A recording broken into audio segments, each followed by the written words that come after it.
Hey everyone, it's Will Kern from Endless Events, and I'm joined by Roel Frissen. Roel is not a stranger to some of our content. You've been on our podcast, you have been in a bunch of interviews, so I don't want to give anyone the 101, which will kind of tease what you do on the 101, 201, and 301 level. We're going to get into the nitty-gritty. I want to get into the advanced stuff.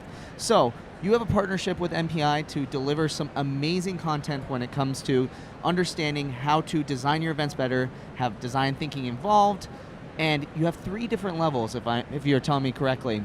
Kind of a level 1, a level 2, and a level 3. Can you tell everyone a little bit about what that is and what people will learn about in that? And then I'm going to ask you a ton of questions to give everyone a tease. Of course, I'm ready to explain that. Actually, when we created the Event Design Certificate program, we weren't thinking too much ahead, right? So the level 1, level 2, level 3 is making it far too complicated. But this is how we built it.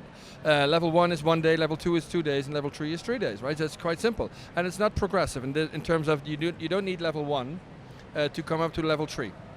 So what it is about is actually we teach people how to use the Event Canvas, which is actually a product which we actually distribute for free online under Creative Commons, right? Because we don't want to own that, we just want to give it out, enable as many people as possible to speak that language of event design and talk about event design and events in a meaningful way.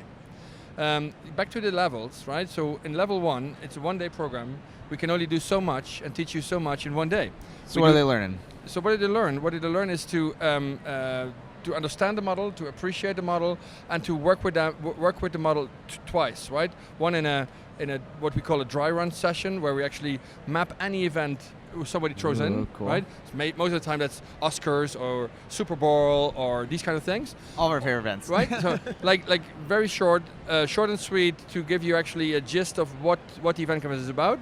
And in the afternoon, we do a case study, right? We have a case study, anonymize that one. It's an award-winning European event, which we anonymize, and then the team has to crack that problem to do stakeholder alignment, to do stakeholder analysis, and then finish with some good prototyping, right? Ooh, all in 1 day. All in 1 day. Oh, awesome. Oh, so then level 2. Level 2 is actually an extended level 1, right? So you have a little bit more time to work on this because sometimes it feels like really, really pressured in 1 day to get everybody home on a high, right? To be proud that they created something great prototypes of solving that puzzle. So in the level 2 we have a little bit more time, and we can even select a project within the team, because it's not it can be applied to any event. It's not a slick case study we want to present and say, hey, it works, but it works actually for every event. And a 2-day program, you have a little bit more time to play with, like maybe for some of the audience wants to actually put their event in as a project to work on. Very cool. And then level 3. Level 3 is something... Is it completely new? Different? We already did that since 2015. Well, when I say new, it's not just an extension of the original? It's of course, it's like you do what you do in level 1 and level 2, but then to a different extent, right? So it's an immersive program at San Diego State University, at Concordia University in Montreal, Amsterdam University, and Stockton University in Atlantic City. Are those the only places you can take the level 3? Open programs, yes. We have some in-company level 3 as well. But these are open programs people can register for. And it's an immersive, on-campus, back to the student life experience again. Living in the dorm rooms, basically, at that point. Not to that extent. But anyway, it's super fun to be at, let's say, San Diego State University, beautiful campus, and be there and feel like a student again. So it's a 3-day program with a 6-month coaching period after. Oh wow. And what happens during that coaching period? So in the coaching period, so in the class, let me go back to the class. I get so excited. Which is super important to explain. It's actually what I just explained about level 1 and level 2, but we're now making you able to facilitate your team in your own office, in your own environment through that same process. And that's when you become the certified... Yes, and in order to, because Event Canvas is about designing events for multiple stakeholders in order to get behavior changed, right? In this program, we also change behavior because people come in and appreciate the model, right? They want to learn more, but in essence, what we feel is important that they go home to their teams and apply that with their own teams and they have to hand in that project, submit that project. We'll review, and after a 6-month period of coaching, right, we will then, after a positive review, grant that these people will be certified event designers, CED. Wow. Cool. I love it. I love it. And for anyone who's really confused what we're talking about, and this just seems like really overwhelming, I'm definitely going to link to the below where we've had your guys' interviews where we talk a little bit more about what this content looks like, what sort of things people can learn from. But times are always changing, and I'm sure the courses always evolve over time, right? So what is the newest kind of thing that you think that our audience needs to know that you guys teach in the course? To give them a kind of teaser. The teaser is, and it's quite big actually, we're launching in November, this November, for all people who are already certified event designers, right? So only for those, for that audience, we're actually creating something new, because one of the hardest things after coming back after level 3 training, a 3-day training, you can then facilitate. It's, compared to you got your driver's license, right? So you're proficient in driving, you can do that, but the day you get that license, you're not a good driver, right? You have to do that a few times to get better at it.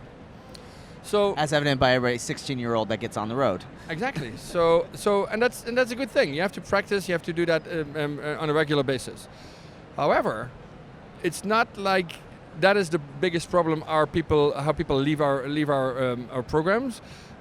They can do that, but then the most important part is claiming time, right? I come back from the program. Come back and say, hey, I have a cool system, a cool process to work with. Let's do that. And I say, no, I don't like that, right? So, right. So we discovered, like many of our certified event designers struggle with that, right? To claim event design time, right? That's one of the hardest things. So actually, we created a new program which is called a level 5, for the sake of. Right? So skip level 4 and go to level 5. Level 4 is actually a train-the-trainer program. Okay, there you go. Okay. But that's that. But level 5 is actually giving that peek into the future, where actually you can become more. You're already a certified event designer, but how do you become a trusted advisor in an organization? Why is it so damn natural? Sorry for swearing. That you actually every year you go to the IRS and submit your forms, right? Yep. And why is it happen to events that you say, oh, I did last year, right? So last year, so why again this year, right? So it's a process you have to build in your organization. Many organizations are all about processes, but for events, they don't have a process. So how are we enabling people to get to that level where they become a trusted advisor, taking that event design with them and creating that picture for the rest of the organization and enable the rest of the organization to create events that matter?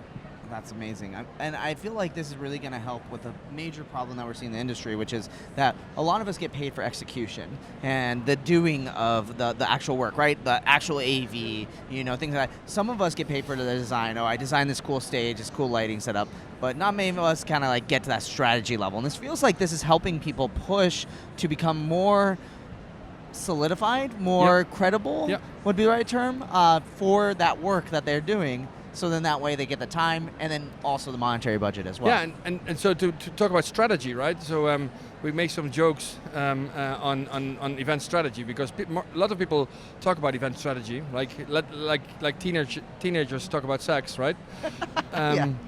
So nobody really does it, right? Everyone does it, but everyone wants to talk about it. This is the same about event strategy. I think it's not super difficult, right? Event strategy is not that difficult, because we keep on talking about it. So what we actually do is put that event design. If we put event design on a timeline, right, and actually say, let's not design the 2019 event, let's design the 2023 event or something, right?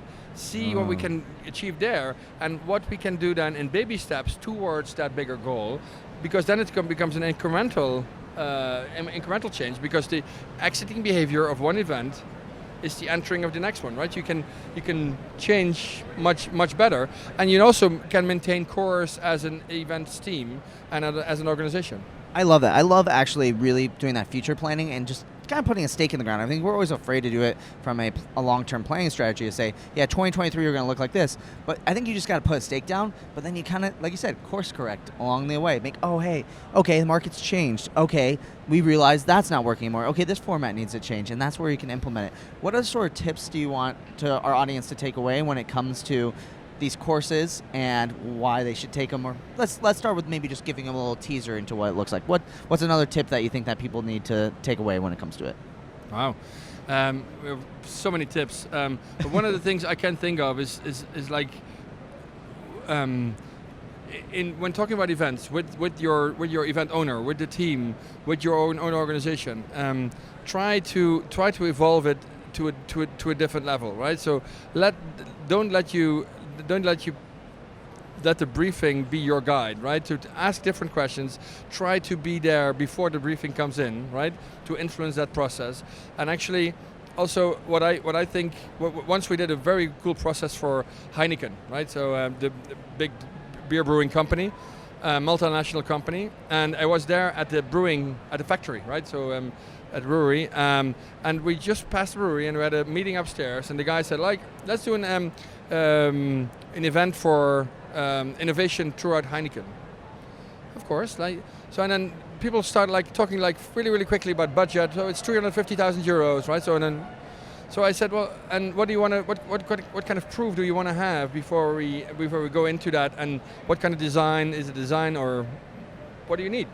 I said, nothing, right? Just make it happen. And of course, he had some rough ideas, and because it was done a number of years before, I said, well, okay, I have something for you. Let's go down to the factory, and I can give you a way how to save 2% of the in efficiency, right? It's going to cost you 250,000 euros. And he said, well, yeah. So would you like that? Yeah, of course, I'd like that. What kind of proof do you need? Yeah, I need engineers build on a big pile of work to prove that what you're assuming and what you're saying is true. And I said, well, for events you don't need any proof, right? So you just spent 350,000 euros on something and you don't know what the end result will be, or what the outcome will be, or what the change behavior is you're after. That's dangerous. That's dangerous, right? Yeah. Absolutely. And that Heineken is not the only one, I can assure. I mean, it happens every single day, right? Yeah. So what would be your tip then for someone who is trying to justify an event like that? What would be your tip then for there? Thank you for that. That's so we, in our book, we actually propose a non-scientific formula. So it's not scientific at all, but it actually teases some people in your organization to think about it in a different way. So it is as follows. Will, for your next event, right? Would it be fair if we would claim and dedicate 1% of the total event time on design? Would that be fair? Yeah, for sure. Yeah, right. Yeah. Good. Yeah. So let me take you through total event time, right? So IMAX here is a show where we have, how many visitors do we have here? Do we know? My gosh, 30,000. Yeah, 30,000. Yeah. 3 days, 30,000 visitors, right? Yeah. So 90,000. Okay. Yeah, days, Yep, right? Yep. Times 8, right? Yep. 720,000 hours. Yep. Man hours. Yep. Right? Yep. The potential waste, if we don't do the event design right, is the potential waste of 720,000 hours. So the total event time is 720,000 hours. Would it be fair to at least 1% of that time to dedicate that on design, right? That's like 7,000 hours. Yeah. Yeah, And absolutely. you should, if you did it for the first time. Of course, this is a show which happens every year, so you did it once and then you're going to build on that every year. Yeah. But still, you need to think about that, because the potential waste is, I like to be respectful of people attending these kind of events in making sure they get the best experience and the best behavior change possible. Mm-hmm. And I cannot assure that if we don't spend the time on designing that. We cannot just assume that let's put up some booths and make it happen, right? So that's not how it works. You need to spend some time on design, and the same as you're very used to do when you're going to buy a piece of land, want to build a house, you're not going to a construction company and say, like, build me a house, whatever, right? Yep. You want to go to an architect who asks you tons of questions, right? But that's the architect role. That's not what we are doing. We're actually enabling as many people as possible to be that architect, but then in a team. It's not a solo sport, as we say. It's a team sport. You have to do that with a team of people. It can be very fun. Absolutely. I think you bring up such a good point too. This idea that sometimes as event producers, we forget about how much power that we have. That we think to ourselves just kind of the audience as this big group of people. But when you put in that perspective of the number of hours across all of us, right? Like, okay, let's say, for example, 7,000 hours. I mean, that's almost like that's more than a full work year for someone, right? Like, so 1,600 hours in a year, right? Or 1,600, 1,700 hours. Yeah, so it's like that's 6 5 times, hours, five people's worth of, and it's crazy that we sometimes forget that there is that much power, and we have that much power to waste, as well. And just to make that for the camera, for the record, like super important. IMAX does a very, very good job at that, right? So just for sure. But the 1%, like, that's only the time, right? So it's only 720,000 hours of total event time times the hourly rate of someone, right? Oh, right? Now you're really thinking of the value of the whole thing. Absolutely. And many people are taking that for granted and say, just do as last year, rinse and repeat, right? And we say, no, you should think about it a little bit better, because the world is changing, people are changing. Why is your event not changing, right? I love it. Well, I think that's absolutely a great way to end. Ruel, where can people go to learn more about this, to be able to learn more about the canvas, to learn more about everything you've talked about? You've got them super excited. Where should they go? So our website is edco.global, so edco.global, and you can find tons of stuff there. There's a shop with all kind of tools. You can download our canvas, you can download mini books, and also the first 100 pages of our book. And if you want to follow a training, level 1 to level 3, in different geographies, because we're doing that in 10 countries, right? And also in different languages. The canvas is available in 14 different languages, so there's no barrier why you shouldn't go to one of those trainings. And also, if you want to translate it yourself, it's possible. So, at Global, and also there is a full calendar of all our trainings across the globe, and you start from there. I love it. And we'll also link down below all of the resources and also all the past episodes where we had you guys talking more in depth about the canvas and the process and everything. And obviously we'll also link to your guys' partnership with MPI. Ruel, it's always a pleasure to see you. Thank you so much for coming on, and we'll look forward to seeing you on the next one. Thank you very much. Thank you, Ruel.